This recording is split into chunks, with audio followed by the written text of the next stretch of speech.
Shri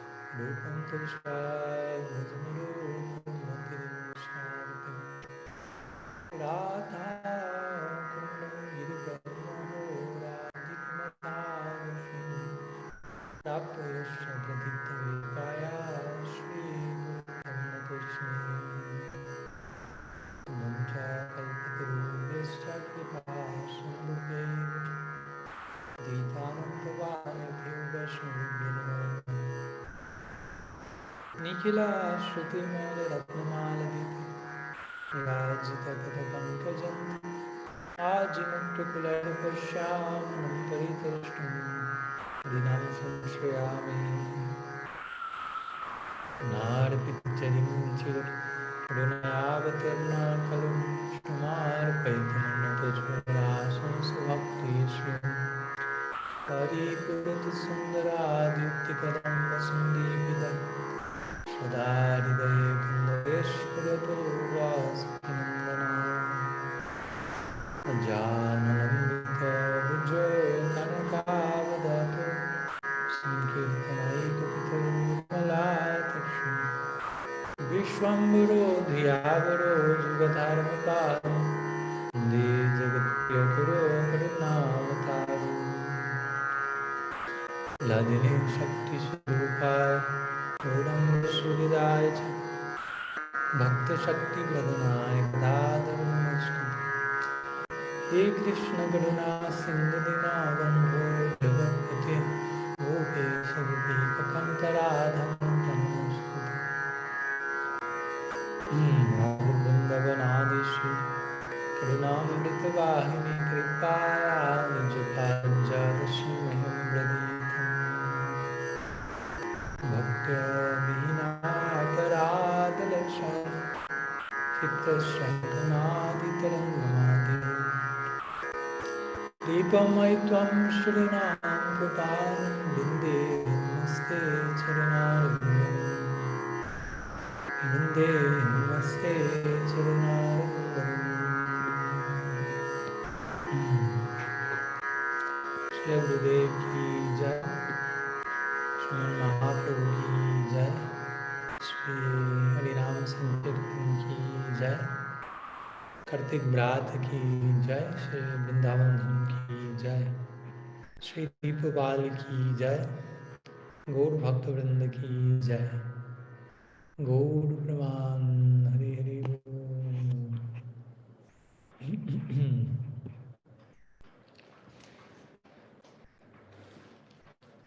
So, pranam to all of you and welcome. My greetings from Sri Radha-kunda. On this occasion, we have had the mercy of Karunamai Sri Radha to come and try to recite for the last 2 weeks of this month of Kartik in, we could say, her sacred place. Basically, the whole of Vrindavan is the domain of Sri Radha, as we know. It's her forest, even though Vrindavan in itself is comprised of many forests, 12 main forests. At the same time, Sri Radha-kunda is considered like the place inside the place, pertaining to Sri Radha Thakurani, and considered one of the most, or the most, if not, as Srila Rupa Goswami established in his Sri Upadeshamrita, the most sacred of all the most sacred spots on earth, and beyond earth as well. Very unique Gaudiya place, as our Guru Maharaj likes to emphasize the speciality of Radha-kunda, among Gaudiyas, how Gaudiyas are specialized in connection to the midday pastimes. And these midday pastimes mostly happened around Sri Radha-kunda. So that's a special contribution of Gaudiyas and other Vaishnava lineages, Raganuga Vaishnava lineages like Ballabh Sampradaya or Nimbarka Sampradaya and others. Of course, they also have their particular inclination or point of depth into the reality of the Braja Lila. But the detailed unfolding of the Madhyan Lila or the midday pastimes, which happen from 10:48 in the morning till 3:36 in the afternoon, which basically are considered the midday pastimes, even though they include mid-morning and mid-afternoon. That's the level of detail and unfolding of it as it has been presented in granthas such as Govinda Lilamrita, Krishna Vabanamrita, Krishna Lika Kaumudi, and so on. That has been a very unique Gaudiya contribution. So that's why also nowadays we find mostly Gaudiyas inhabiting this area from different, of course, parivars and different lineages. There's a strong felt presence also here of someone like Srila Raghunath Das Goswami, who has been living in the area for a big part of his life. He passed away in this area, and he's our Prayojan Tattva Acharya, where Sri Das Goswami here in Radha-kunda, he composed many of his famous poetry, where he very intensely begs for the shelter and mercy of his Swamini, his Istadevi, Sri Mati Radha Thakurani, in books like Bilab Kusumanjali and different collections of poetries that he composed. And as you know, although the Goswamis were commissioned mostly by Sriman Mahaprabhu to excavate the different places, the different Leela Stalis of Vrindavan, very interestingly, Sri Radha-kunda was discovered or rediscovered by Mahaprabhu himself in that unique case. Even though he commissioned the Goswamis to rediscover all the other lost sites of Leela in Braj, Mahaprabhu himself was the one who pointed at where Radha-kunda is located.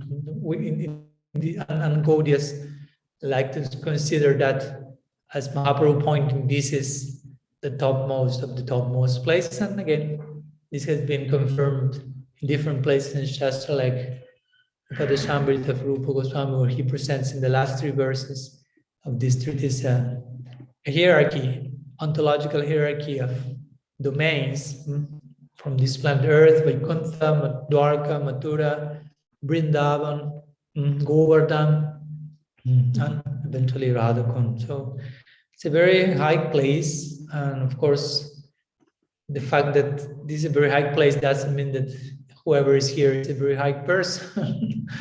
But there is, speaking for me particularly, but there is a very high mercy, allowing a very low entity to try to grasp that which is the highest. That's especially the speciality of Sriman Mahaprabhu, as we know. Trying to give the highest thing to the ones who deserve it the less. So here we are trying to take some advantage of the mercy that is being offered by the grace of Sri Guru and the Vaishnavas, because part of their gift is Sri Radha-kunda. Raghunath Das Goswami, his famous prayer to Srila Gurudev, he says basically that Nam Shrishtam Anumapi Satchiputra Matrasa Rupam Rupam Tasyagratamuru Purim Maturim Gosravatim Radha Kundam Irivaram Ahoradikam Adhavasam. So Srila Gurudev give me so many matchless gifts, from the highest conception of the name, which actually includes everything else that follows, to personalities, divine personalities, association of divine personalities such as Sri Rupa, Sanatana, Sarup Damodar, and so on, to the realms of Sri Puri Dham, Mathura, Vrindavan, and Sri Giriraj Govardhan and Sri Radha-kunda. So, Prapto Yasya Pratitta Gripaya, Sri Gurum Tam Natosmi. Therefore, I'm in such indebtedness toward Srila Gurudev that because of all these gifts, that the only thing I can do is Sarvartha Atma Samarpanam. Try to dedicate my life to carve a final offering with my very life breath. I'm trying to offer my very life breath to he or she who had given me life breath, basically. If someone gives your life meaning, we could say that person is giving you your life back. So the minimum thing you can give in return to someone who has given you back your life is to give your life back in return, now ornamented by the strength and empowerment of the gift that has come. So you have to present again your life earth as an offering, as being ornamented, beautified by the touch and sprinkled the grace of the sadhu. So that's our attempt here these days, hopefully there as well in this month of Kartik. So also, before going to Q&A, apart from this brief, not too brief introduction, we are celebrating today, at least here in Sri Radha-kunda in India, Indian time, the celebration that is taking place today before Sri Govardhan Puja, which will be celebrated tomorrow. Today, the celebration is taking place is Dipavali. Dipavali, sometimes called Diwali, or the festival of lights, which is a very classical, big festivity, national festivity, one of the many Christmas in India, basically. Now, recently, they had the good Durga Puja in India, mostly in Bengal, they will celebrate that, but there's some form of Christmas as well. Of course, they will also celebrate Christmas somehow, some more than others, but they have these different many forms of holidays, yearly national celebrations. You can imagine in India, there's different forms of worship, so different celebrations and reasons to celebrate. So Diwali or Dipavali is one of them. And of course, the Festival of Lights, as it is called, is also connected with many different leelas, interestingly. In this particular case, it's not something exclusively limited to a particular happening. Of course, mainly it may be connected for some to Ram Lila and to the moment in which Sri Ramachandra is returning after the exile, after the killing of Ravan, after the recovering of Sita, and he's returning to the kingdom, and the whole of Ajodhya is welcoming him by putting little dipas, little lamps all around the city, different paths, different designs, their hearts basically, they're coming out in the form of different lamps to give welcome to the Lord of their life, their Praneshwar Sri Ram. So that's a welcome they gave him, full of light, full of warmth, full of affection, full of knowledge, all that is represented by the principle of light, basically, and full of heart. Again, always you say that this is the most important element in the arati. The very word aratri, ratri means night. So aratri means no night. In other words, light. The opposite of dark is light. And arati, the item in the aratri is the dipa, or the lamp, ghee lamp. So that represents the light. The very name of the ceremony has to do with the eradication of darkness. So when we offer the lamp, basically the whole idea is it's a symbol of our heart. May our heart be, the flame of my heart be enlightened, be enthused, be passionately on fire in such a way that that same hankering, that same longing is shedding light on the object of my worship, on the object of my love. So the more we learn to turn that light on, to turn that fire on, the more we will be able to see more clearly the direction of our Istadevata. So this is the prayer. That's also very much, of course, close with this month of Kartik, but devotees mostly offer daily one gilam to Sri Damodar with this type of idea in mind.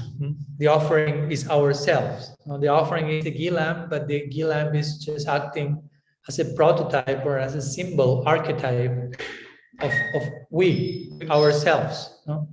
We are offering ourselves, and we want to make our heart a forest fire, as we know, entering through the door of separation and lighting that fire which will shed light on the object of our worship. 1 second, someone is knocking here. Yes?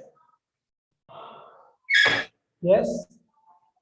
I'm giving class now. Harikatan.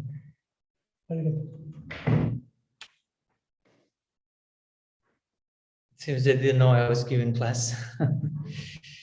So Dipavali, again, it can be connected to Sri Ramachandra returning to Ayodhya and being welcomed in a very warm way by the Ayodhya Vasis.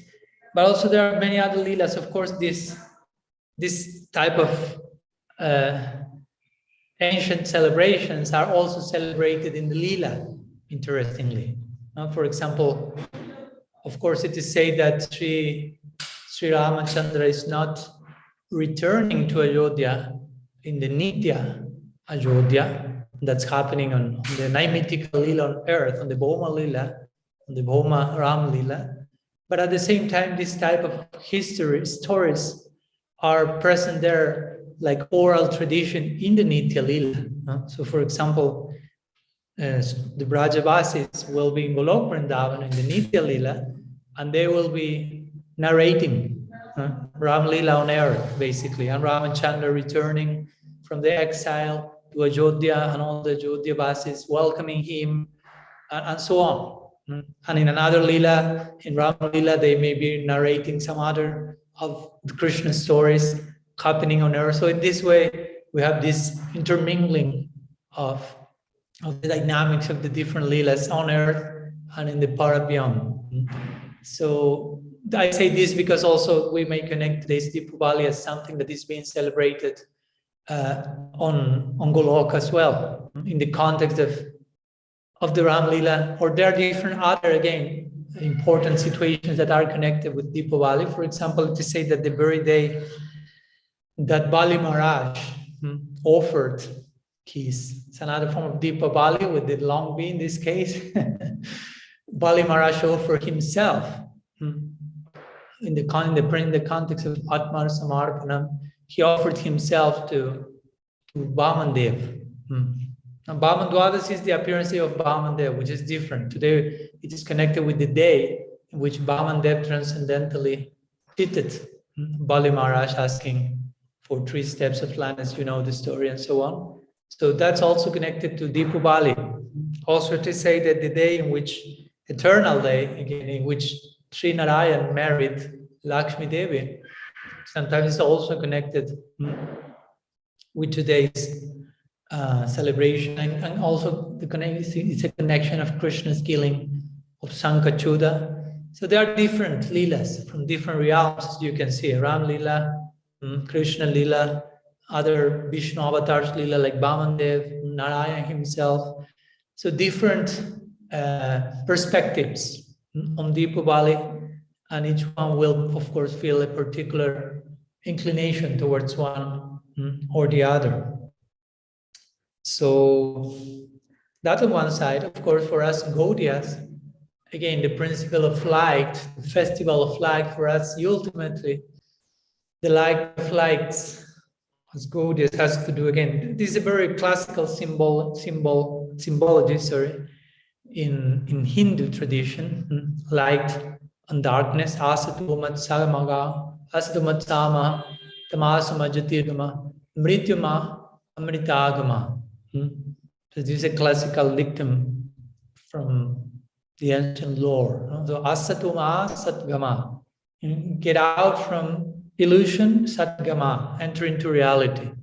Tamasama jyotirgama, get out, leave darkness and go to jyoti, go to light.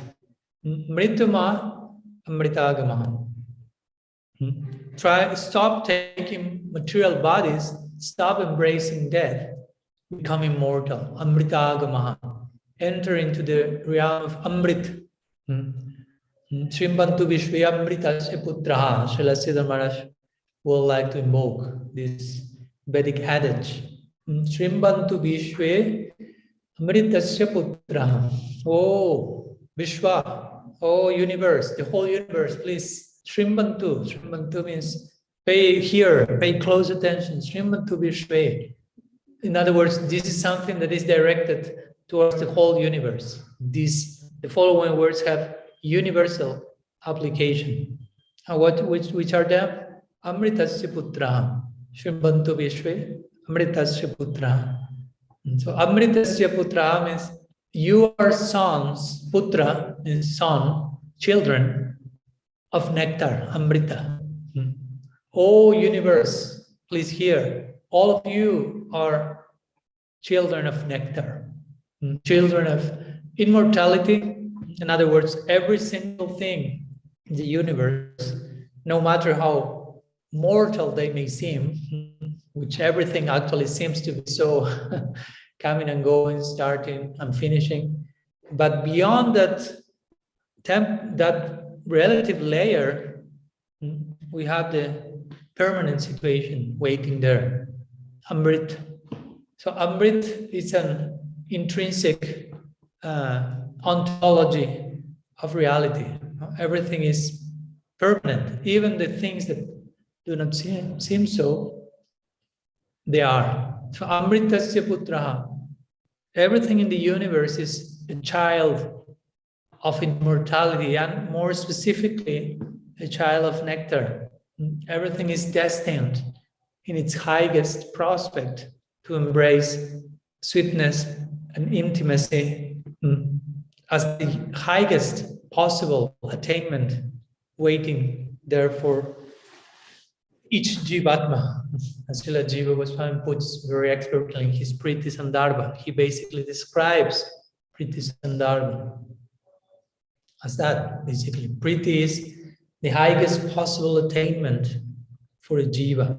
Not necessarily every single Jiva will attain it, but that's how we describe the highest, the ultimate potentiality of every Tatastha, member of the Tatastha Shakti. All of them are Amritasya. For us, Amrita means that. Again, for other traditions, Amrita will mean immortality, which is in itself an extraordinary attainment. Try to imagine for a moment being totally devoid of mortality, no longer surrendered by something that is subject to change, subject to time and space. What must it be, that experience, to inhabit a realm of permanence? Such a relief, such a calm and clarity accompanying us. But again, as my Guru Maharaj would like to say, in one sense, that's at best 0 or 1 above the negative numbers. But someone like Sri Chaitanya Dev will be bold enough to ask the most revolutionary question, which is, are there any positive numbers? And even if someone say 1, Ekkatvam, Brahma Sayuja, Mahaprabhu will be interested into the whole range of mathematics, basically. What's above 1, 108, 16,000, 108, and so on. So for us Gaudias, Amrita means that there are different types of Amritas, we know. And the Bhagavatam gives us the ultimate conception of Amrita, Rasamrita, Bhakti Rasamrita, Bhakti Rasamrita, Sindhu. It's a bottomless ocean of particular type of devotional nectar, which is tied to the principle of Bhakti Rasa. Way above the nectar of immortality, mere immortality, the nectar, what to speak of the nectar of so-called nectar of Swarga, Sargamrita, but the nectar that comes as a result of the ultimate inquiry, Atato Rasa Jignasa, way above Atato Dharma Jignasa, way above Atato Brahma Jignasa. So in this direction, we conceive the idea of Dipavali for us. That's my point. Because not light and nectar, all that for us converges into this point of Sarup Shakti personified. Sri Radha, this is her month. So this is not coincidence that on her month, the Festival of Lights is being celebrated in the context of her month, which is the light of lights, Sri Radha, Sarup Shakti. So many lights on there, so many Shaktis are there. But Swarup Shakti is the ultimately enlightening feature, which sheds light again. Tapani, as Guru Maharaj will say, on Bhagavan himself, Saha. She's that principle, the ultimate principle, which sheds light on him as nobody else can do it. In other words, nobody can see Krishna, can shed light on Krishna, and can allow others to see Sri Krishna as Sri Radha does, by the strength of her light, if you will. And with light, I mean by the strength of her affection, by the strength of her passionate love, by the strength of her intense, dedicated service, and all that sort of Shakti represents, as my Guru Maharaj likes to describe it in terms of the fire and its different elements. So Maya Shakti being the smoke, Tatastha Shakti being the sparks, and Sarva Shakti being the light and the heat and the warmth. All those more intimate and close elements that constitute what we can call the fire in itself. So if there is something that makes up the fire, this fire called Krishna, the Shaktiman, that is Sri Radha. Sri Radha and Krishna are one soul, two bodies, as they used to say. So for us Gaudias, that's the approach, I will say, one of the many approaches of this Dipavali, light of light. When we speak of light, our mind doesn't go to Brahman, basically, to the undifferentiated, radical, non-dual manifestation of the Absolute, which actually is devoid almost of the presence of active interaction of Shakti, sort of Shakti and Lila. So our mind, when we hear the word light, again, goes in this other direction, the light of light. And there are many descriptions of Sri Radha as well as Sri Krishna, also in terms of light. Mangalacarana nicely depicts Krishna in many verses in his Krishna Karnamrita as a mass of light. But of course, not pointing into an impersonal definition, but trying to imply he's accompanied by the presence of Sri Radha at every step. And she is actually the one who is shedding light, Vidyavad Jivanam.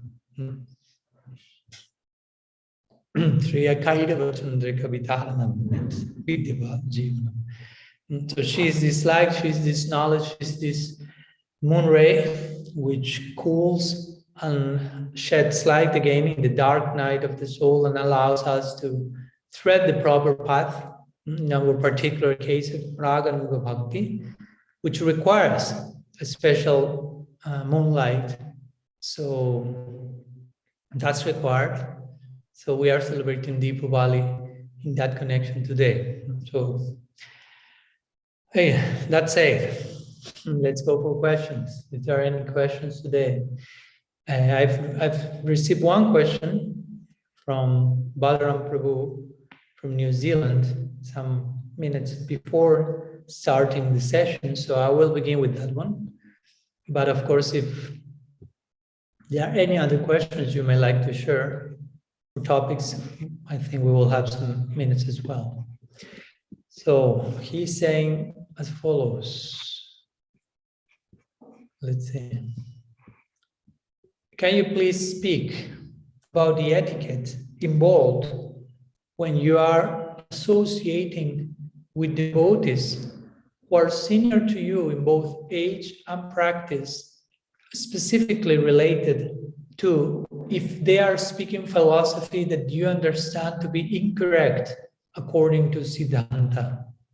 In addition to this point, how can you have ongoing nice relations with such devotees despite these differences? Okay, so let's shed light. Since we are in Dipavali, let's shed light on this issue. So, 1 second. So, give me 1 minute. Okay. So yeah, that's a very interesting question. Very practical one, and very, maybe not every single devotee will be faced with this particular conundrum, what to do, but it can happen. And it's good to know what to do. Of course, what to do will also depend on how the other person reacts according to how we act. It's a whole coming and go, and because one may say, okay, ideally we should do this, but also the other person will react in a certain way, and then we are expected to do something else that will depend on how the other person reacted and so on. So since we cannot guarantee how the other person will react after our first initial act, we will give some glimpse, some general idea of this. So the question has to do with how to, what's the etiquette and what's the proper ideal behavior to have when with senior Vaishnavas, seniors in age and time of practice.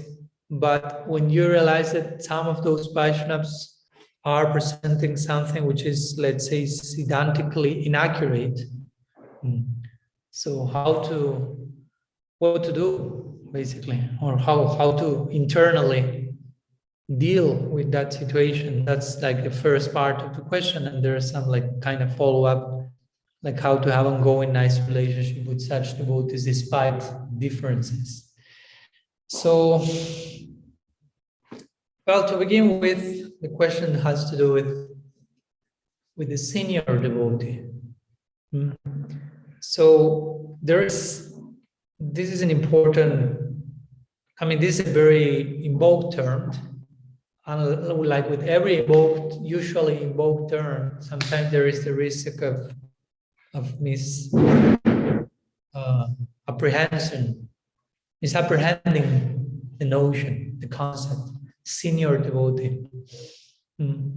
Especially from those who themselves consider themselves as senior devotees or expect others to treat them in that light, which of course it shouldn't be happening. If you're a senior devotee, the last thing you're subjectively experiencing is that you are a senior devotee.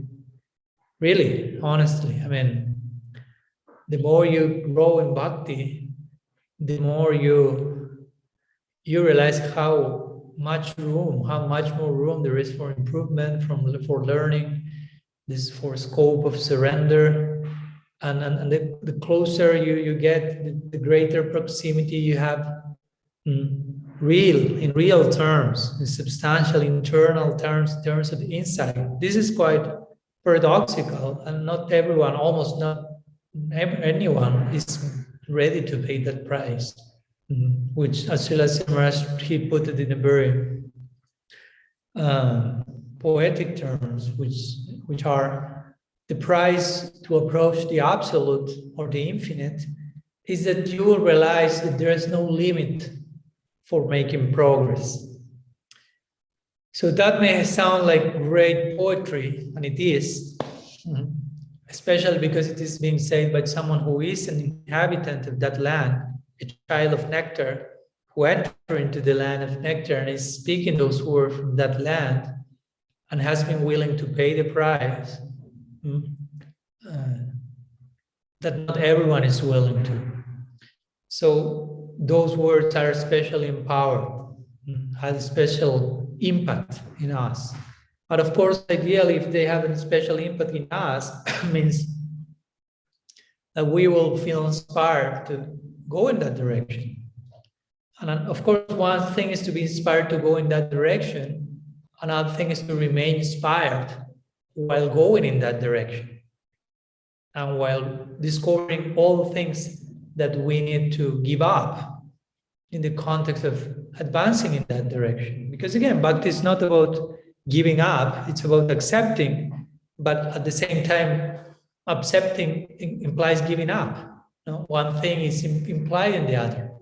We generally do not emphasize tyag or sannyas or renunciation or giving up, like we are not a negative oriented path, but nonetheless, there is a constant giving up that will come as a result of accepting. But the point is that sometimes when we have to accept something in bhakti, even though it sounds positive, it's not about rejecting, it's about accepting. But sometimes you also realize, or at least have a glimpse, for me to accept this, that will end up in giving up certain things as well. When you glimpse what's the implied giving up in certain particular accepting, and on certain stages, that may be too much for some. And of course, there's place for that. There's no need to feel discouraged by realizing that we are not yet ready to accept and to give up everything that needs to be accepted and given up in the context of bhakti. Anukulya sankalpa, pratikulya varjanam. So I'm saying all this because all this has to do with being senior devotee. Senior devotee means someone who has embraced considerable layers of progress, and it's alive to share the story, basically, from the land of nectar. Tilasya Maharaj will say that progress means constant acceptance and rejection. Acceptance and rejection. Bhakti parishanu bhavu viraktir. That's how the Bhagavatam describes a way of measuring our progress in bhakti. Your devotion is increasing, your insights about Bhagavan are increasing, and Virakti is increasing. Virakti means detachment. Even when you pay attention to the 9 main inner symptoms of a Bhava Bhakta, one of them is Virakti, almost the first one, which means detachment. But again, this is not a dry detachment. It's a devotional, favorable detachment in the context of knowing how something will be favorable to my render a favor, the desired service to Sri Guru, Vaishnavas and Bhagavan. So senior devotee means that. Senior devotee means someone with real experience in progress, devotional progress, all that it implies, with all the challenges, with all the tests, with all the battles, having gone through so many battles in which the person has chosen the right option, or no, not in some cases, but have made a battle out of that and a teaching out of that and a lesson out of that, of those wrong choices, which ultimately will be part of the right choice. So that's how blessed is this path of devotion. Even your wrong choices at one point of your progress, all the things that you may deemed as wrong choices have the potential of being part of the eventual right choice, of the eventual lesson that you have incorporated in you. So that's a senior devotee. And senior devotee, again, conceiving this in terms of progress, is a progressive Vaishnava, and a progressive person means someone who is willing to keep making progress, because the more progress you make, the more the progress you realize you can make. And again, that's overwhelming, because that maintains you always in a how to say, in a relative position, basically. You cannot assert yourself in absolute terms, like, here I am, I reached finally the ultimate destination and nothing else needs to be attained or known or realized and so on. No, you will always feel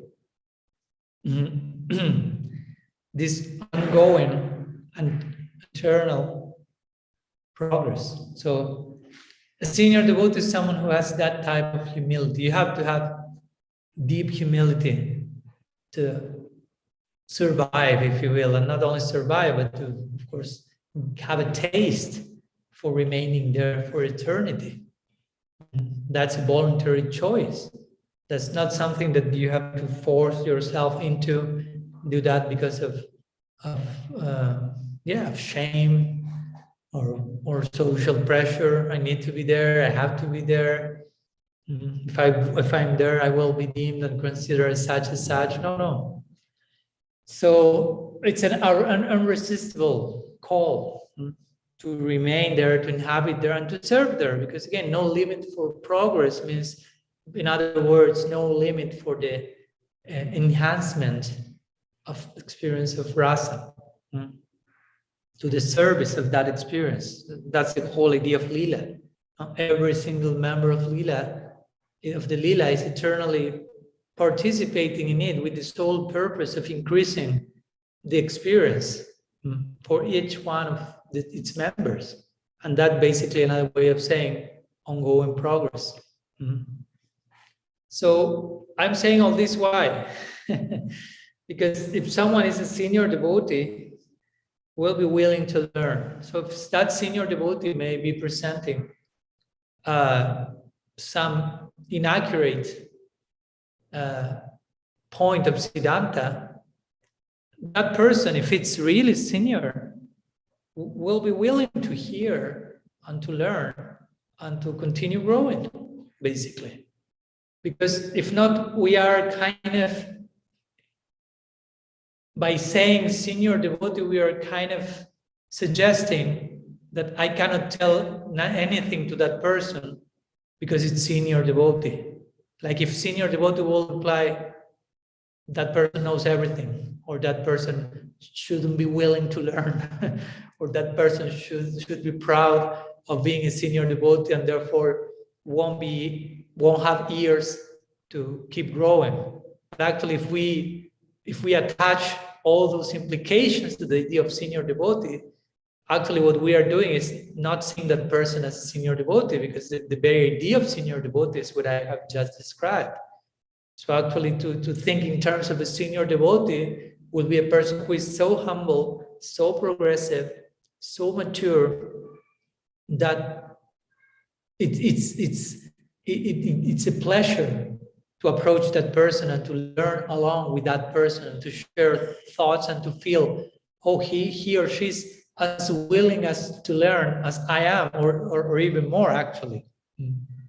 Even though that person may be practicing for 10 years, 2 decades, 3, 4, 5 decades, at the same time, in contrast, that person is so willing to learn, much more than I am. So that's, of course, that's the ideal combination.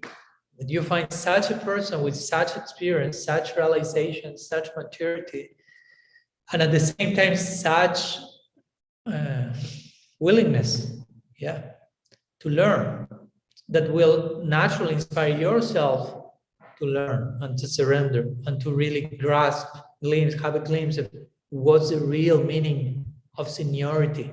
Because if not, again, the notion of seniority is mistaken with here I am and I am expecting certain particular attention, special seat, special plate, special garland, special kijai, even not only kijai, but special one, please, in quantity, and quality, and tune, and melody.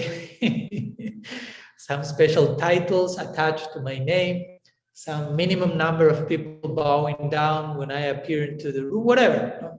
I mean, this may sound embarrassing, but this is there. This is there, to be honest, in the prospect of most of the sadhakas. The other day I was hearing here from one local sadhu in Vrindavan who was explaining, giving Harikatha during Kartik. They are hearing different sadhus giving different particular presentations of Harikatha, special presentations along Kartik, or different special books. So this particular sadhu was speaking on Manasiksha of Srila Raghunath Das Goswami, another important treatise of Sri Das Goswami. And he was speaking on a famous verse where Sri Das Goswami is describing pratishtasa, or the desire for prestige, the desire for position, as a dog-eating woman who is madly dancing in one's heart, having taken possession of it. And basically, of course, he's saying, with that personality in such a state, doing that horrible show there, how can the most precious and loving love, prem, enter my heart? It's not possible. The two of them cannot live together. Bhukti mukti spriha javad pisachi hridi bhardate. Katam tabat sukas tabat bhakti sukasatra sukashatra katama vidayo bhavit. So as long as the witches of the desire for bhukti and mukti are dancing in my heart, those desires are bewitching me, how can the joy of bhakti appear there? That's Srila Rupa Goswami's famous verse. So these desires, and pratishtasa, of course, it's considered sometimes as the very source, birthplace of all the other anarthas, because it's so subtle, so subtle. Externally, you may be making a whole show of humility. You may even convince everyone that you're humble. You may even convince yourself that you're humble. But of course, as we know, being humble is not about convincing ourselves that we are humble. And that's the most difficult thing about humility. But I mean, it's as someone says, it's anti-reflective, which means the very same moment you say, I am humble, you stop being humble.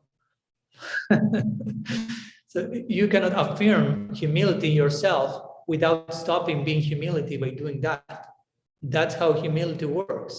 It's such a dynamic that basically you can never affirm, self-establish, I'm humble. You can establish some other qualities you may have. You may develop some physical strength, some other virtues that objectively are verifiable. And by saying, I have physical strength, you are not losing that strength. But if you say, I'm humble, whatever humility is there, it's no longer there. So that's a very demanding attribute. It's not for everyone. It's for those who want prem. Actually, ultimately, for us Gaudias, we will think in those terms. It's for those who want prem. Those who want prem, okay, let's see how much you want prem. Sanatana Goswami will say, let's see how much you want humility. Because ultimately, they are synonymous.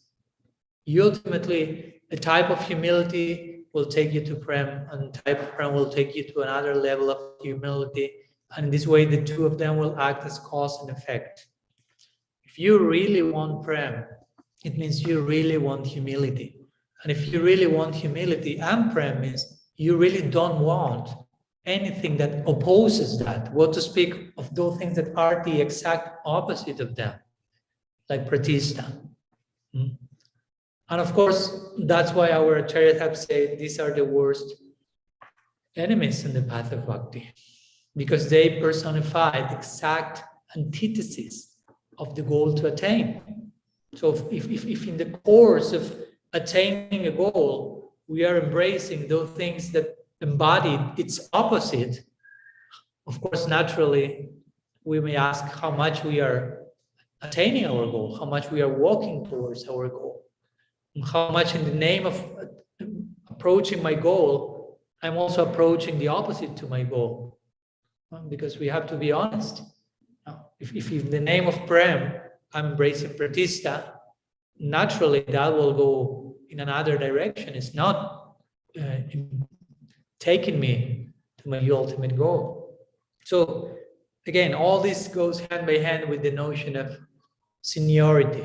So real seniority has to do with not being a card-carrying member of a particular institution and claiming a particular, even, again, this is very subtle, very subtle. Maybe externally you are not claiming anything from anyone, but you are, it's in a very, very subtle way, you're claiming that for yourself, in yourself, in your own inner world, in a very secret whispering, there is some hidden voice which still is like saying, oh, you finally are a nice devotee, you have this insight, you have this, in a very subtle way. So that requires a very refined ear to catch those winds, if you will. And of course, this is a natural progress that will happen in time.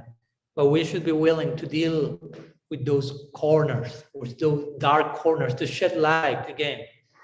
We are in a festival of lights. So festival of lights also means that for us, shedding light, no matter in which direction and no matter what we see by shedding light, should be a festival for us. I should be celebrating whatever light wants to show me. Because sometimes we don't want certain things. We don't want to see certain things when light is being shed in some direction. We prefer darkness. And that's why we remain in darkness, basically. Because we are not willing to fully embrace whatever light wants to show us. And that's not because light is in itself harmful or painful. It's just because we have been accustomed to live in darkness, to live in the cave. Like if you have been living in a cave for years, decades, and suddenly someone opens the door, or you just get a ray of light entering into the crackings of some rocks, and you may feel that you are being blinded almost by that ray of the sun. And you may feel, oh, this light is so painful, it's so horrible, it's killing me, it's blinding me. But actually, it's the opposite. Light wants to show you the world, to show you things as they are, but you have been so much accustomed to not see the reality as it is and to take things opposite, to take whatever is shedding light is blinding you, whatever is blinding you, you think that's shedding light, that's showing me reality, the cave, darkness is reality. But as we know, darkness is officially described as absence of light. Darkness doesn't have a reality out of its own. So it's dependent on its original, if you will. So that's important to understand. Festival of Lights, going back to the notion of Dipavali and what it takes to be a senior. A senior, because all of us are called to be senior devotees. But again, to be senior devotee doesn't mean to feel yourself senior devotee, but to embrace all that it takes to be a senior, which means basically the humility that you will never feel yourself a senior. Mahaprabhu was the senior most of the senior most of the senior most, and he will say, "Na prema gandhas tidarapi." In me, there is not even the aroma, a scent of prem. But nobody apart from him was showing symptoms of prem in the history of the world like he did. For Sanatana Goswami, Rupa Goswami, they were so senior to everyone else, but they were so humble. At one point, Mahaprabhu says, "Stop being so humble." It's painful to me. Your humility is breaking my heart to pieces, Mahaprabhu was saying to them. I cannot tolerate seeing your level of humility. That's too much. Imagine Mahaprabhu himself, the very embodiment of the third verse of Sikshastaka, was telling to Rupa and Sanatan, you are being too humble. And of course, he's not saying to them, you are making a show of humility. In that sense, we can be too humble as well. But in another sense, he was saying that. So my point is, if someone is really senior, I mean, we can share anything, and of course we should do that in a humble way as well. And the person will be open to learn and will be open to deal with different perspectives and possibilities.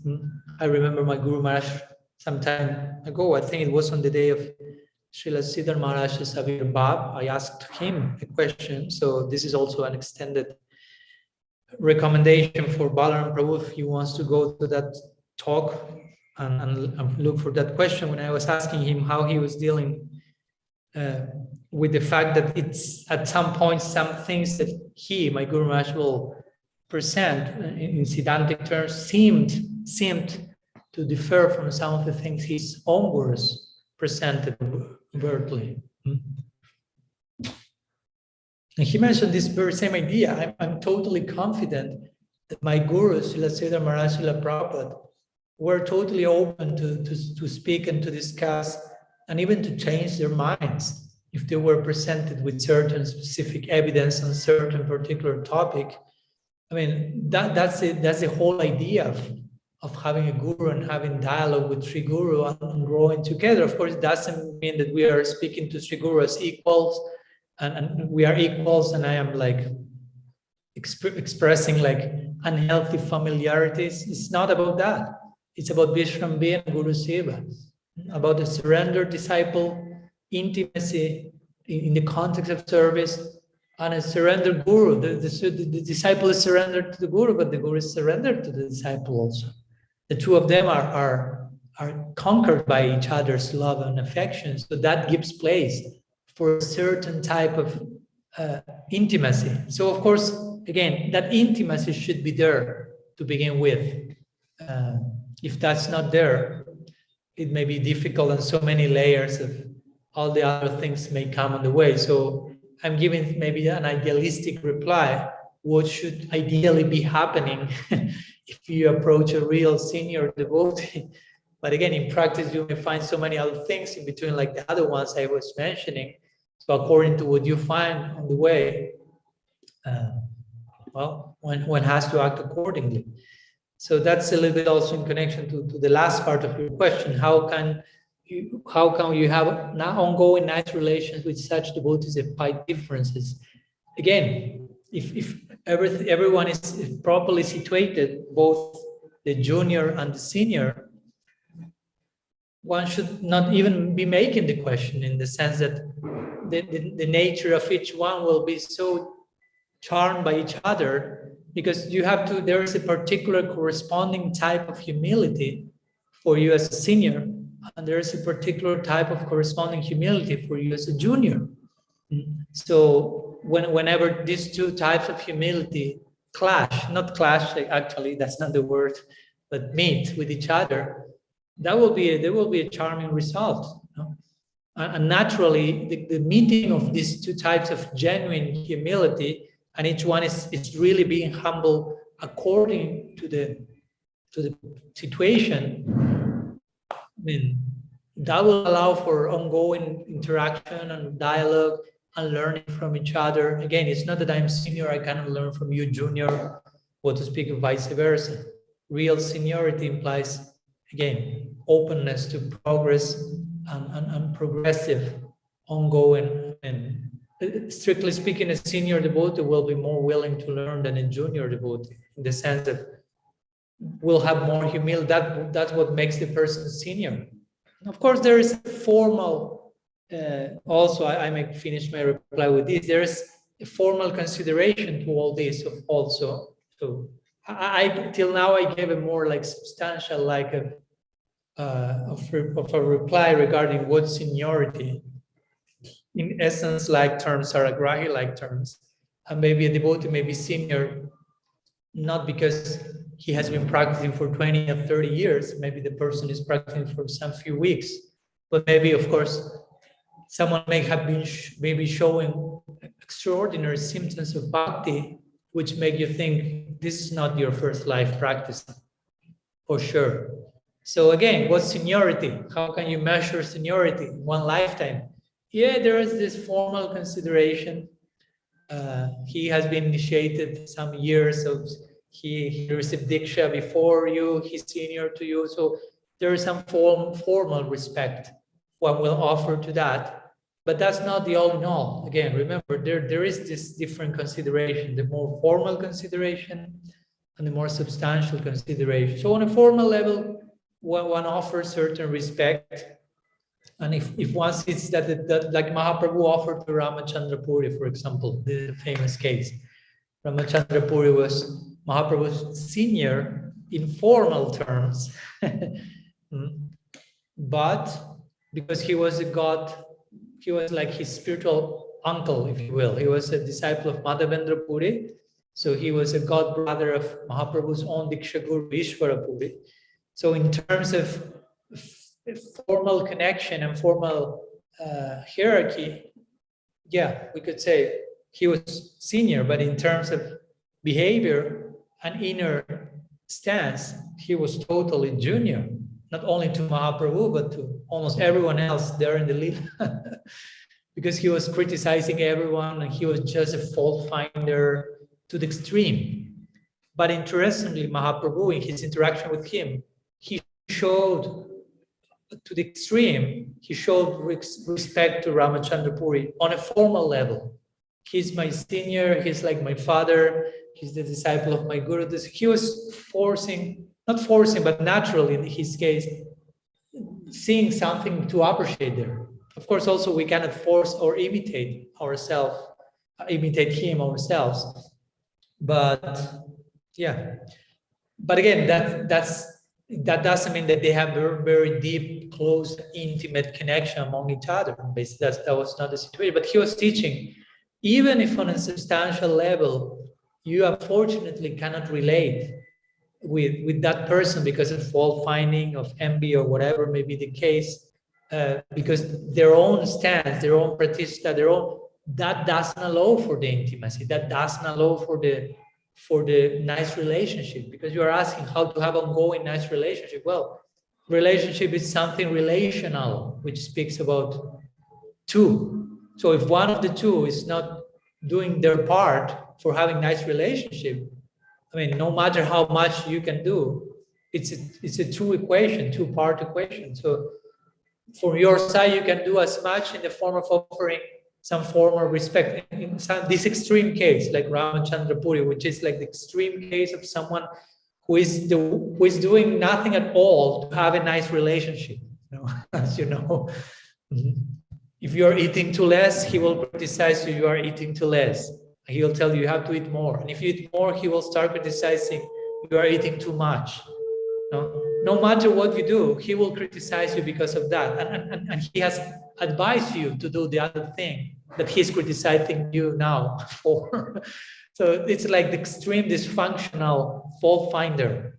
So even in that extreme case that you cannot do too much to have an intimate relationship because the person is not allowing that, at least you can, like Mahaprabhu showed, there is a chance of showing a formal respect on some level, something good, some appreciation on some level. But for showing that appreciation, one may have to take some inner distance from the person, which nonetheless it won't be difficult because the person in itself is creating that distance by their own stance. So there is this formal consideration of etiquette and seniority when you respect different devotees, but also if you see some of these so-called senior devotees are proud, really demand, sometimes in gross ways or sometimes in subtle ways, attention and respect, then unfortunately you will feel I don't have the opportunity to be blessed by an intimate connection as I would like to have with that person, because that's getting on the way. You will, but you have to do your best to get closer as much as you can. That's your part of the equation. But again, it's a two-part equation. So, so what to do? You will try your best. But again, if in substantial level, the two parts, the junior and the senior, in this case, we're speaking about juniors and seniors because the question was framed in that sense. If both of them are in the right place, showing their corresponding level of humility as a junior, as a senior, then the rest will be a natural consequence of that. We shouldn't even be asking the question because naturally the senior will be humble in a particular way, and that may take the form of a fatherly figure, motherly figure in cases, but it's in the context of a type of humility. It's not that the senior takes a fatherly role and stop being humble. No, there are so many phases to humility, and the same with the junior. There's a particular way of being humble as a junior in connection to a senior. So, and that's really charming. So that's ideal, and that's what we want. That's the type of Priti Lakshanam, as Srila Rupa Goswami will say, affectionate dealings amongst Vaishnavas, taking different nuances according to each particular case. So again, I'm giving him here a general answer, and it will take different forms depending on each particular case. But that's the principle, ideal principle, ideal situation, and from there, so many possibilities in between. But we, as a person on a personal level, we should try to do our best of this two-part equation of the relationship, whether on a formal level and especially on a substantial level. So I hope that helps. And I realized that I have extended myself more than usual with this only question. And we have, of course, some introduction also to Sri Radha-kunda and Sri Dipavali, which somehow were replies to non-answered, non-presented questions in themselves. So we can make them part of the list of questions to not have only one. So I may finish here, since also here in Radha-kunda now there will be a nice celebration of Dipavali, and the whole town will be enlightened with different ghee lamps. So all around, not only all around the kunda, but also the whole city and the houses. So I'm sure the devotees here will also go to the rooftop and have some panoramic view of the whole place, and trying to meditate, of course, not only in the aesthetic sensibilities that it invokes, but also in all the things that we have invoked today in our life as sadhakas, and how really light should be a festival for us, and how we should be willing to embrace and celebrate whatever light, Swarup Shakti in this particular case, this unique light that comes to our life through the current of parampara and sheds light regarding our potential, as I always say, shedding light regarding unknown corners and caves of our heart, but all that is to be celebrated. We are not to be afraid of light. We are to look into the direction of Sri Hari. Krishna Surya Sammayaha Andhakar, Jahan Krishna Tahan Nahi Maya Radhikar. Sri Krishna is like the sun, Maya is like darkness. So whenever there is the sun, there cannot be darkness. Whenever we are looking towards the sun, there cannot be any darkness. So whenever we turn our face towards Sri Krishna, there's no place for turning our face towards illusion. So that's our daily attempt, especially in this month of Kartik. So I wish you all very happy Dipavali, very happy Govardhan Puja tomorrow, and so many other celebrations that still remain with us along these days, and especially, of course, this Kartik series that the devotees from Sri Chaitanya Sangha are sharing on a daily basis. So hopefully you can drench deeply into this intensive meditation and acquire some extra bhakti samskars for continuing our progress towards our ultimate destiny. So thank you so much, and hope to see you next week. Srila Gurudev ki jai. Shriman Mahaprabhu ki jai. Shri Harinam Sankirtan ki jai. Kartik ब्रात की जय, श्री वृंदावन धर्म की जय, गौर भक्त वृंद की जय, गौर प्रमाण हरि बोल। वंचा कल्पतरुभ्यश्च कृपा सिन्धुभ्येव च पतितानां पावनेभ्यो वैष्णवेभ्यो नमो नमः। अनंत कोटि वैष्णव वृंद की जय।